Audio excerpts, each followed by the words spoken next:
น้องจังหวะสโลว์ ฉันเอาว่าเราไปให้ดีอ่ะลูกใจหนอก็ยกขอหนึ่ง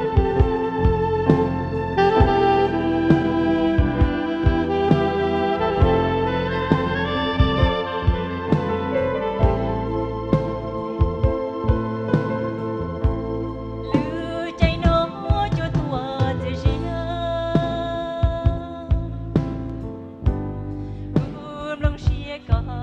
nhỏ lì cha có bữa trắng cho ta kể đưa nhà thâu nhau ai kểอายุยังย่อล้วนซื่นทีลือใจน้องลงนองรังตา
chưa